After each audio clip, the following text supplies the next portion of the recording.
يا جودة اصحى يا جودة. لا يابا. ايه في ايه؟ ابوك يا جودة، ابوك. ابويا ماله؟ مات تاني؟ الحكومة هتهد التربة على دماغه. ليه؟ عمل ايه وهو ميت؟ موقف يا جماعة من أغرب المواقف اللي ممكن حد يتعرض لها في حياته. أنا حاليا عايش في فيلم صرخة نملة. كان في مشهد في الفيلم جميل قوي. بيجي عم جودة يقول له أبوك يا جودة، يقول له ماله يا عمي، عمل إيه بعد ما مات؟ أتاريهم بيشيلوا المقابر اللي مدفون فيها أبوه. وده نفس اللي بيحصل معايا دلوقتي. أبويا الله يرحمه متوفي بقاله حوالي 19 سنة،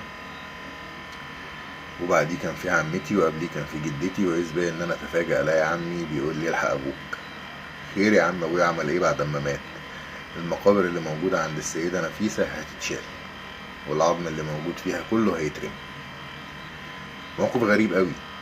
يعني المفروض ان انا اعمل ايه؟ المفروض ان احنا نروح فين؟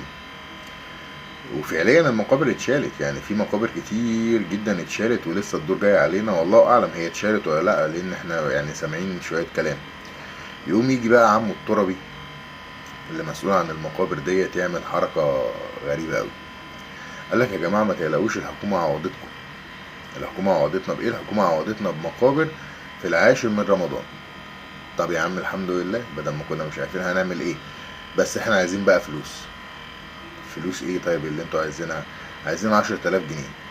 10,000 جنيه عشان انتوا مالكوش ورق، او 10,000 جنيه عشان انتوا ليكوا ورق، او 10,000 جنيه عشان ننقل لكم العظم اللي موجود في التربة الجديدة ونديكوا المفتاح. هو الموضوع ان انتوا هتدفعوا ال 10,000 جنيه، يعني ايا كان السبب، ليك بقى ورق مالكش ورق. هو انت هتدفع ال 10,000 جنيه للتربة عشان الراجل بقى اكل عيشه اتهد. يعني الراجل كان بيسترزق من المكان ده، المكان ما بقاش موجود، فاحنا هنقلبك سواء كان بمزاجك او غصب عنك. وبقى لقيت مهاترات وحاجات عمري في حياتي ما كنت اتخيل ان انا ممكن اسمعها. سمعت عن حاجة اسمها جواب تعذر، حاجة اسمها قيد عائلي، حاجة برضو غريبة قوي. اكتشفت ان اللي بيجي في الافلام ده بجد، ده واقع احنا عايشينه. حاجة غريبة قوي ان انت تروح السجل المدني فما تلاقيش شهادات ميلاد او بيانات، فتطلع على دار المحفوظات، فدار المحفوظات تطلع لك ورقة فاضية يقول لك لم يستدل على الاسم. هنا بقى انا فهمت يعني ايه سائق قيد. فان انت تطلع ورق ده موضوع صعب قوي. الراجل طبعا لازم يشغل دماغه.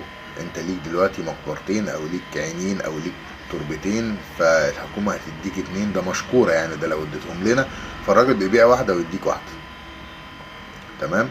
وعشان خاطر اعمل لك دوت فانت لازم تشغل. اللي انا مستغرب له بقى ان احنا بقينا في فترة كل الناس فيها بتموت بعض على الفلوس. كل واحد بيحلب التاني وبيطلع منه فلوس بأي شكل او بأي طريقة، حتى في الموت. في حاجة هيطلع منها مصلحة فانا هاخدها منك وهقلبك. هتعمل ايه؟ هتروح فين؟ هتتصرف ازاي؟ محدش ليه دعوة. ما دفعتش فلوس، العظم بتاعك وبتاع اهلك وقرايبك هيترموا في الارض وهيترموا في الشارع. دفعت فاحنا هننقلهم لك وهنديك المفتاح، تمام؟ بس هنديك العاشر من رمضان، واحمد ربنا ان انت اساسا رحت. الفكرة بقى كلها ان احنا المفروض رايحين بكرة نشوف الموضوع ده على ارض الواقع. لو عرفت اصور لكم حاجة على ارض الواقع فعلا هوريها لكم، ويمكن نسمع ونستفيد، ويمكن حد يفهمني ايه اللي بيحصل. لان انا تايه، والله تايه. انا كل اللي شايفه انا داخل كده من شهر 9 اللي فات لحد دلوقتي بقالي حوالي 9 شهور. كل اللي انا شايفه ان في موجة غلاء فظيعة اكيد كلنا عايشين فيها وحاسين بيها. شايف ان الشعب كله بينكح في بعضه. شايف ان اي حد بيجي على سكة اي حد ما بيسميش عليه، سواء في اكل، سواء في شرب، سواء في موت، سواء في حياة، سواء في علاج، سواء في مستشفى. الناس كلها بتدور تقلب بعض ازاي عشان تقدر تعيش في اللي احنا فيه. ربنا يعديها على خير ويسترها علينا، ولنا لقاء بكرة ان شاء الله لما نشوفها ترسى علينا.